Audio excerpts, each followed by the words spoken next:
So it's finally time for me to give my gift to you all. What I'm going to be doing is I'm going to be reading a little segment of Chapter 6 of Twilight's Dawn, the first part, the Winsol part. Hopefully it'll be funny, hopefully you guys get a kick out of it, because it's one of my favorite parts and I'm really excited. But firstly, I have 3 shoutouts to give. I'm gonna be probably messing up the names, so sorry in advance. My first shoutout is to Sonia Celine. I don't know how to pronounce that, I'm sorry, that's a very complicated name, but I like it. It looks very pretty. And then we got a new follower, Kathryn. Thought I'd throw that out there. Hey, I'm Kathryn. We've got Ducky Soup. Yay! Thank you very much for liking my post. And Salad of the Dead, who was the first one to like my post. And it looks like you all liked the picture that Fuzz drew of Mrs. Beale and Janelle. I love that picture. It's so funny. I would like to give a very big shout out to Fuzz, of course. It basically how this started was Fuzz was writing a fan fiction of the Black Jewels, and she posted in the Black Jewels tag. So one day I was just like, you know what, I'm just gonna message her. So I messaged her asking her if she wanted to make this blog with me. And we just got so close, and I can tell her so much, and she knows so much about me. And I don't know, I just love her so much.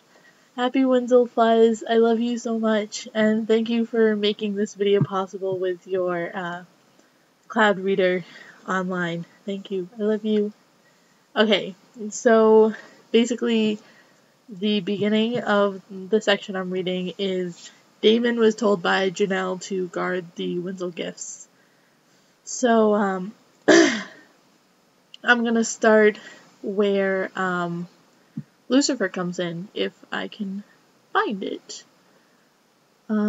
Yeah, so I don't know what page it is, I don't know anything, pretty much. But I'm just gonna start, and yeah, I'm a little nervous because I don't speak in front of groups, but you know, whatever works, right? Okay. A quick knock on the door. Before he could say anything, a maid and 2 footmen entered the room, their arms full of boxes. "Excuse us, Prince," the maid said. "We were told to bring these gifts in here." Damon smiled at them and stepped aside. "Are you going home for Winsol?" he asked. "We're drawing lots tonight to see who's working which days," the younger footman said. They stacked the packages in front of the tree. Moments after they walked out the door, Lucifer walked in. "Hiding already?" Lucifer asked. "Winsol hasn't officially started." "I'm guarding the gifts," Damon replied. "From what? You didn't put any food under there, did you?" "You never put food gifts under the tree." "I did that one year, and the younger kindred found the boxes of fudge and the boxes of rawhide strips. What a mess." "If there's food under the tree, I didn't put it there."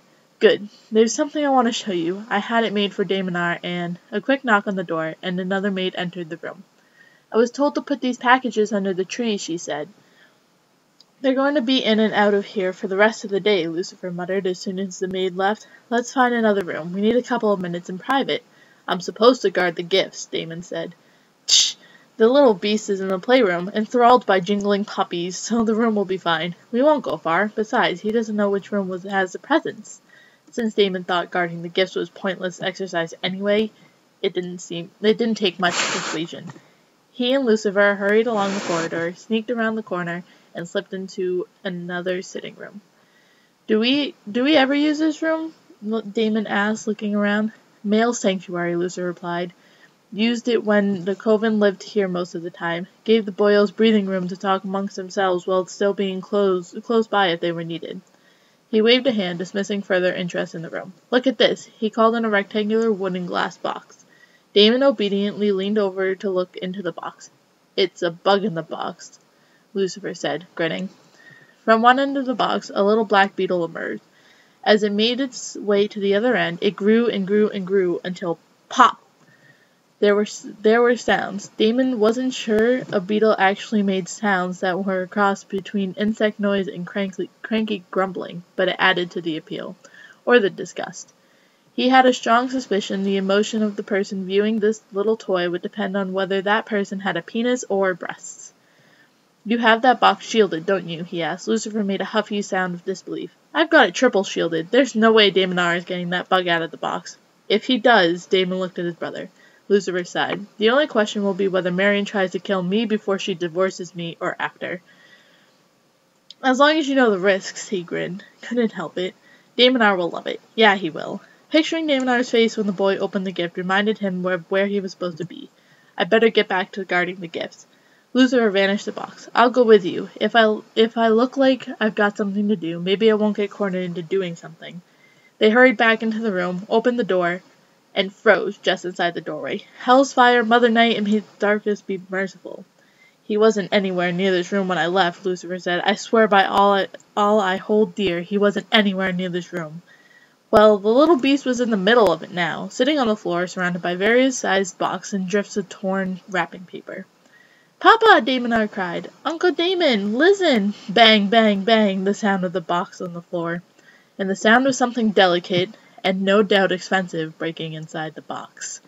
Damon felt his face muscles shift into a tight smile, or maybe it was a grimace, but must have been the appropriate response, because Damonar grinned at him and went back to banging the box on the floor. "Whatever is inside is already broken," Lucifer said. "No point in taking it away from him now. He'll just grab for something else. We'll have to figure out who brought it and get it replaced. Sweet darkness, please don't let it be something that was commissioned and was one of a kind." Lucifer stared at the boy and the mess, looking more and more baffled. "Marion wants another one of those." "Another one of what?" Lucifer lifted his chin. "Those." Damon looked at the little winged boy, who was the reason Janelle was going to rip him into chunks and feed him to somebody, then back at his brother. "Why?" Lucifer sighed. "I don't know." Then he narrowed his eyes. "But I'm pretty sure it's your fault." Yep. So that was one of my favorite parts of Twilight's Dawn. It made me laugh so much and so hard. And it was a great beginning until I decided to throw the book at the wall. But you can't say anything because Fuzz hasn't read the whole thing yet. So I hope you enjoyed this video. I'm a little out of breath because I talk really fast. I was really nervous because I can't read to save my life. Well, I can read, it's just when I decide to read out loud, it is a jumbled mess. So, I hope you liked this video. I hope that you guys had a great day. I hope you loved your gifts. This is one of my gifts. Her name is Izzy, and I love her, and she's a pillow pet. And my parents got her for me, and I had no idea. And my other gift was this iHome, which I use all the time. It's actually on right now. And it's gonna be a blast because I'm going back to college. I love you. I hope you guys, again, had a fabulous day. Don't be afraid to message us because we love messages. So, hopefully I'll talk to you guys soon. Bye!